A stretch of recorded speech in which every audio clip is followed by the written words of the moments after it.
Fala, gente boa. Bom, primeiramente, aqui vai para vocês o retrato desse rapaz aqui, ó, que não sei se está sendo possível enxergar, né? Esse rapaz aqui, ó, que está com cara de quem está assistindo ao jogo do Jack e obviamente não está gostando, tá? Já olharam bem o rapaz da cara feia? Bom, eu vou mostrar também para vocês uma outra foto. Aqui é da rua Plácido Olímpio de Oliveira. Está sendo possível enxergar? Bom, essa aqui é a foto, né, daquele livraço que eu mostrei para vocês na semana passada, da Maria Cristina Dias, sobre a história das principais ruas de Joinville. Bom, o rapaz que eu acabei de mostrar, cuja foto eu acabei de mostrar a vocês, tá? É justamente o Plácido Olímpio de Oliveira, justamente o cara que batiza a rua hoje em dia, tá? O Plácido Olímpio de Oliveira, tá? Ele era filho do Olímpio Nóbrega de Oliveira. O Olímpio, tá? Ele era um daqueles magnatas do setor da erva mate. E em 1908, ele, o Alexandre Chilem e o Domingos da Nova, e também o Procópio Gomes de Oliveira, eles formaram a empresa Força e Luz de Joinville. Inclusive, semana passada, eu expliquei bem rapidamente sobre essa empresa. Foi a primeira empresa do setor de eletricidade da história de Joinville. Só que o Olímpio, pai do nosso amigo Plácido, ele acabou deixando a empresa antes que da inauguração daquela usina que eu mostrei para vocês na semana passada, lá na região do Rio Piraí. A primeira usina hidrelétrica da história de Joinville. Bom, o nosso amigo Plácido, ele era formado em Direito, ele chegou a ser, se não me engano, promotor de justiça, ele foi secretário do Interior e de Justiça do governo de Santa Catarina, ele foi deputado estadual, deputado federal e também chegou a ser prefeito de Joinville durante um período bem curto, entre 1930 e 1932. Então, inclusive, ele era o presidente, o chefe, o líder da Aliança Liberal. A Aliança Liberal era um grupo político que fazia oposição ao presidente da República, no caso, Washington Luiz. Então, com a chegada do Getúlio Vargas ao poder, esse grupo, obviamente, acabou chegando ao poder.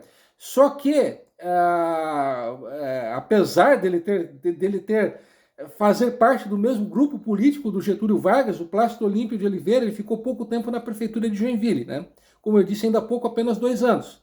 E ele acabou falecendo em 1957, e ele foi um dos donos da Impressul. Ele foi um dos acionistas da Impressul, que foi a empresa sucessora da Força e Luz de Joinville. E que, como eu tinha explicado na semana passada, é a empresa que acabou sendo adquirida pela Celesc em 1955, né? E o Plácido Olímpio de Oliveira, inclusive eu recomendo a vocês, caso vocês um dia cheguem lá na biblioteca pública, na biblioteca Rolf Colin, que vocês peçam, tá, o álbum do Centenário de Joinville. Então, no álbum do Centenário de Joinville, há um artigo do Plácido Olímpio de Oliveira contando um pouco da história de Joinville. Um texto ótimo, por sinal, e que eu recomendo a vocês. Esse texto, repetindo, esse texto está no álbum do Centenário de Joinville. E é possível encontrar esse livro no acervo da Biblioteca Pública, né? Então, uma dica de leitura minha para vocês, né? O texto do Plácido Olímpio de Oliveira sobre a história de Joinville. Mas retornando, obviamente essa história dessa rua é muito mais antiga do que o Plácido Olímpio de Oliveira, que, aliás, eu tinha me esquecido, ele nasceu em 1901, tá? Ele faleceu com 56 anos de idade. Mas a história dessa rua é muito mais antiga, muito anterior a 1901. Bom, essa rua, tá, ela foi aberta ainda no século XIX. Então foi justamente a partir da abertura dessa rua e do que hoje é a Avenida Procópio Gomes de Oliveira, que surgiu o bairro Bucarém. Surgiu entre aspas, porque muito antes da fundação de Joinville, já existiam 4 sesmarias nessa região. Sesmarias, explicando bem rapidamente, eram lotes, terras que a coroa portuguesa concedia, né?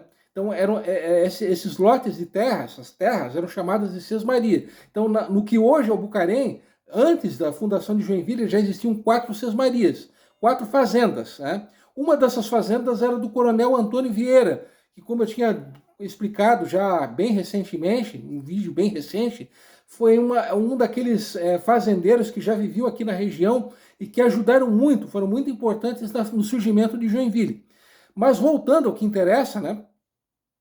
Essa rua, a princípio, a Plácido Olímpio de Oliveira, no caso, ela teve o nome de Hamburger Straße, ou seja, Rua de Hamburgo. E depois de se chamar Hamburger Straße, essa rua ela teve o nome alterado para Rua Ipiranga.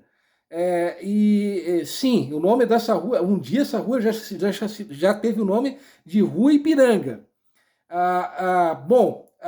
O príncipe de Schönburg, Waldenburg, ele era dono de 2 lotes de terra no que hoje é essa rua. É nos lotes de terra números 307 e números 308.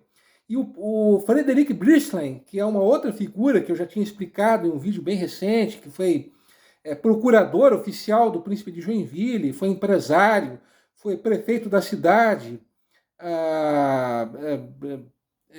enfim, uma figura bem importante, né? Ele também tinha um lote de terra no que hoje é a Rua Plácido Olímpio de Oliveira, né? E algo que raríssimas pessoas sabem, quase nenhuma pessoa sabe, na verdade, é que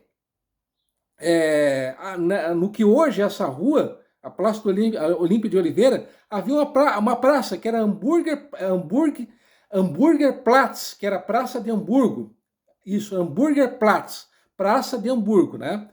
E com o tempo essa praça, pasmem, que havia onde hoje é a rua, ela acabou sendo anexada a um desses lotes que eu citei, né? E então essa foi bem brevemente a história da Rua Plácido Olímpio de Oliveira, né? Perdão pelo vídeo um tanto longo, tá? Mas a história do Bucarém, né, dessa região do Bucarém, é uma história bem riquíssima e que exigiria muitos vídeos para que eu a contasse, né?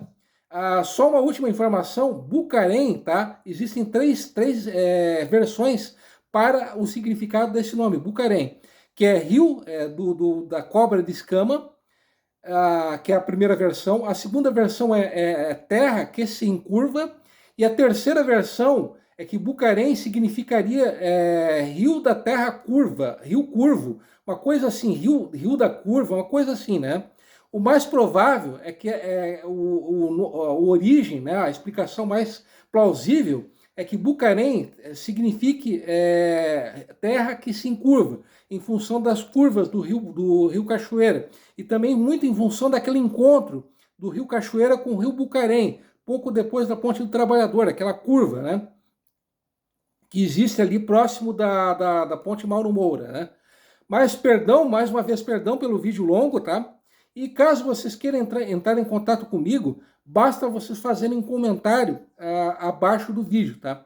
Não precisa entrar em contato comigo via e-mail ou via Facebook. Basta comentar aqui mesmo no vídeo. Então, mais uma vez, obrigado pela presença de vocês, pela atenção e pela presença de vocês, tá? Até semana que vem e, como sempre, fui!